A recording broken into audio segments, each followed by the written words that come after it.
Hey there. So I am excited that you're back and you're watching or listening, depending on where you are.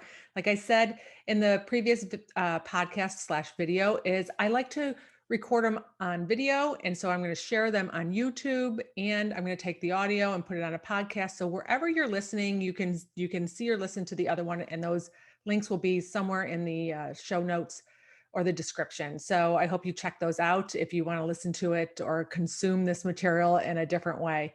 But it's just a little bit easier for me. So in the last show, I talked a little bit about why the brain is so mental, or why, sorry, not the why the brain, why the game is so mental. And talk about how I really don't like that phrase so much. So I do use it because it's just everybody's kind of used to that. But I like to think of it as just the way that you think on the golf course, right? Managing your thoughts, managing your mind. And I talked a lot about how the really the goal is that you want to be able to manage your thoughts and your emotions on the golf course.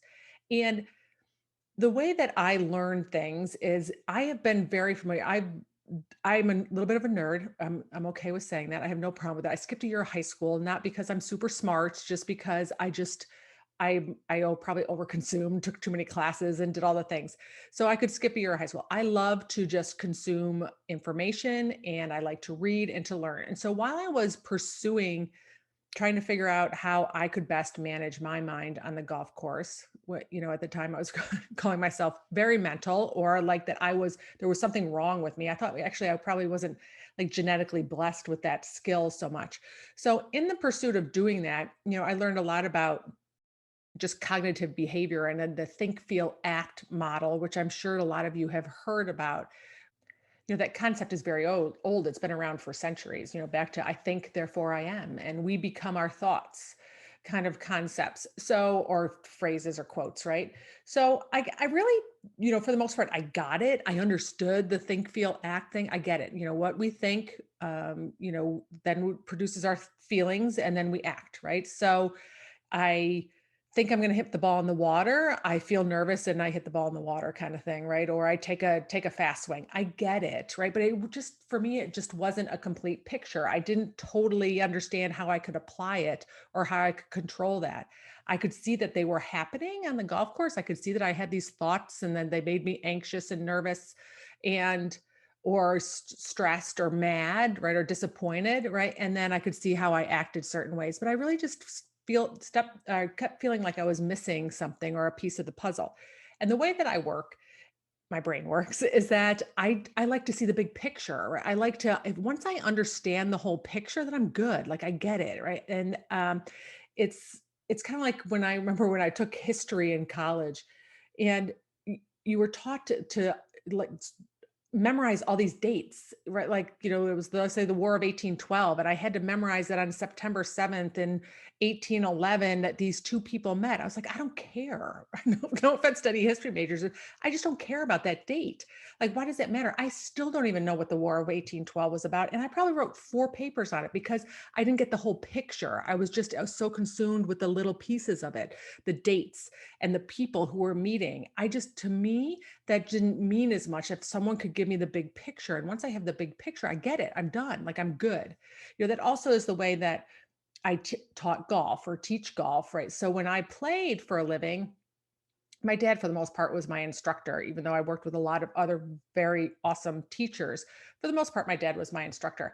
And my biggest struggle was that I would slice my driver. It would get away from me. I'd have great days. And then when it got away from me, I didn't know how to stop it. I didn't understand it. I didn't have a big picture on how it happened. So you'd go take a lesson and someone would just fix your slice. But when I'm out there struggling, I couldn't help myself. I was dependent on my instructor, right? So then when I started teaching, I understood the big picture because I tried to figure out what was going on for me and then how I could convey that to my students. So I taught and or I still teach y'all on understanding the big picture, right? So because and probably there's so many instructors golf teachers that really just teach you how to fix something or a band-aid. And I try and teach, I don't want them dependent on me. I was dependent on my instructors to fix me. So if I struggled, I had to run back to them to fix me. But if I understood it, I had a component where I could help myself.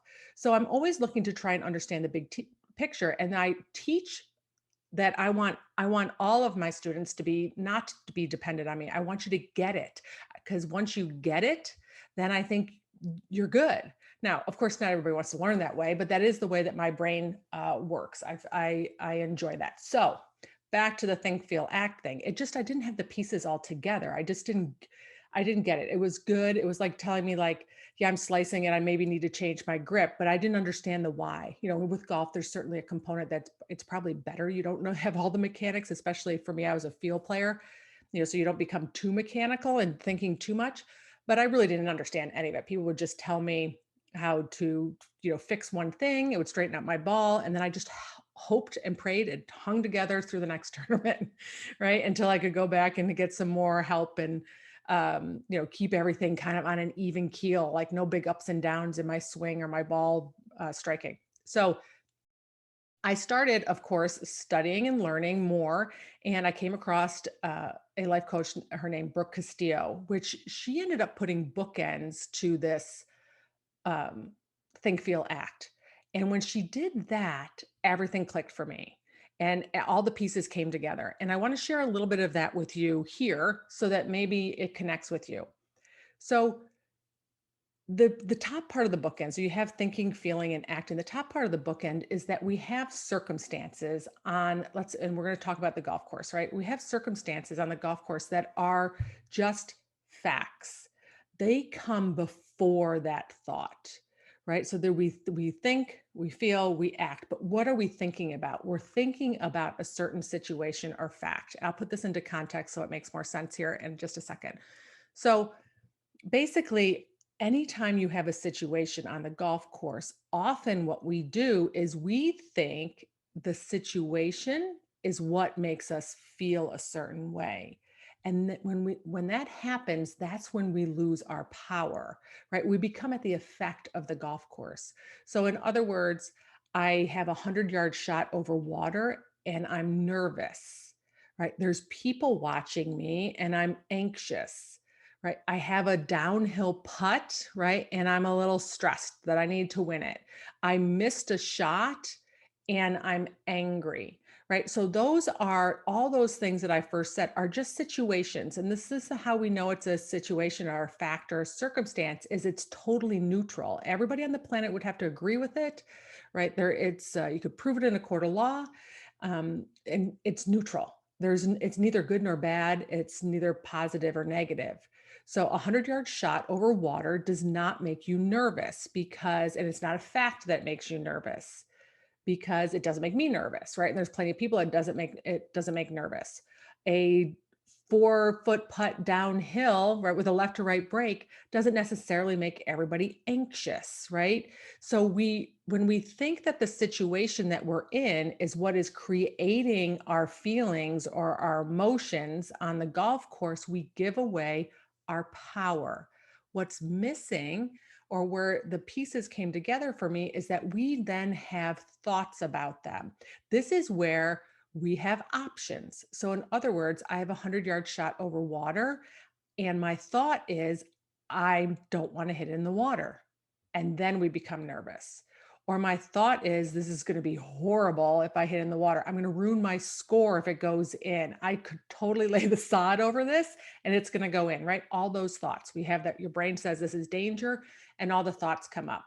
We think we have that shot, and that's what makes us nervous, right? And it was putting that front bookend kind of on the think, feel, act little model was so valuable when you put it in the context of life and golf, right? Is because then we're able to take back a little bit of control. Why are we able to take back control? It's because we have over 60,000 to 80,000 thoughts a day, whoever had the job of counting those, right? And they're optional. They're totally optional. We get to pick and choose whatever the heck we want to think. And what happens is when we don't notice the thought that's in between the situation that we're in on the golf course and the feeling that we have, that's when we don't have any choice involved in it, right? That's where we feel like that we're at the effect of the golf course. So we have the power to pick whatever the heck we want to think, right? It's all really just an illusion in our head anyway. We get to our thoughts, right? They just kind of fly by. Some of them, it's like a ticker on the news, right? These thoughts are going by, and we get to pick and choose which ones we want to think, right? Some of them serve us, and some of them don't. We let them keep going by, right? So being able to pick your thoughts on the golf course is super powerful. This is where you start to take back control of how you perform on the golf course. The mismanaged mind, for the most part, is that we just listen to whatever our brain serves us, right? And remember, your back of your brain, your primitive brain, is going to serve you a lot of garbage, right? It's going to serve you a lot of negative thoughts because it's thinking it's in danger.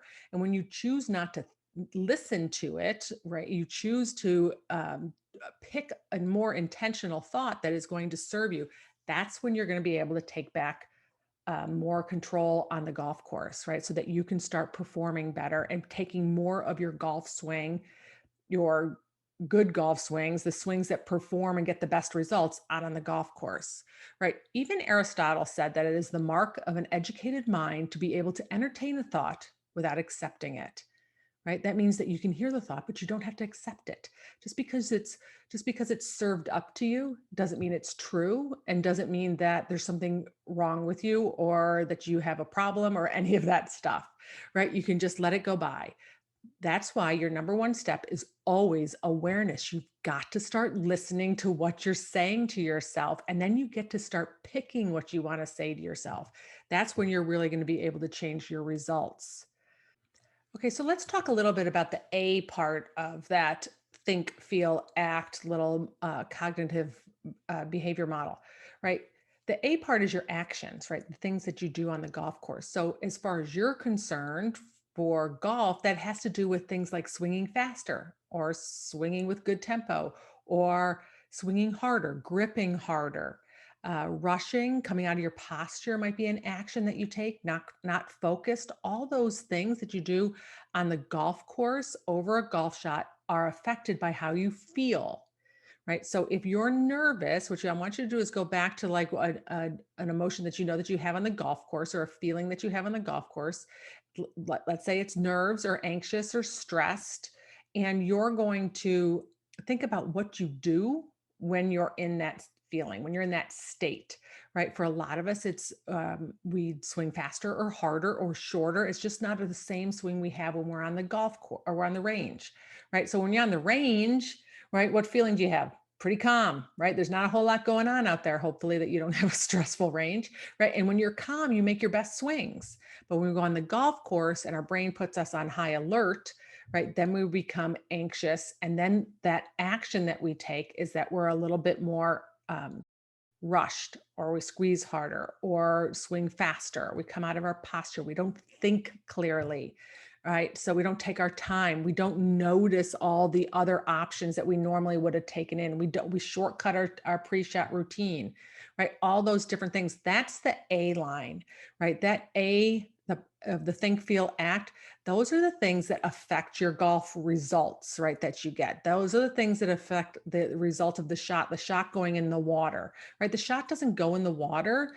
If you have 100, back to my example, you have a 100-yard shot and over water, and you think that I'm going to hit this ball in the water. I don't want to hit this ball in the water. That's a common right thought. And then what happens is that you feel anxious or nervous. And when you're anxious or nervous, you squeeze a little bit tighter. Maybe your arms get tighter, your shoulders get tighter. You might come out of your posture. It might be shorter. You might look up. You do all the things. And then what happens is the ball ends up going in the water, right? So not all the time, listen, right? Can we take good golf swings? Not good. Can we get a decent shot out of a swing that we, weren't feeling our best in? Of course. Can we feel really great and not get great results? Of course, right? So that's just the nature of the beast a little bit. But that's the A part. So we have thoughts. Our thoughts are about different situations on the golf course. Those thoughts create feelings, right? And the feelings, right, the emotions that we have on the course are what give us our actions that we take over the golf shot. You can challenge this thinking all you want while you think about how you perform on the range, or go back to the last time that you played your best golf, right? Where everything was feeling really good. You're making nice swings and you loved the day. How were you feeling? Ask yourself that.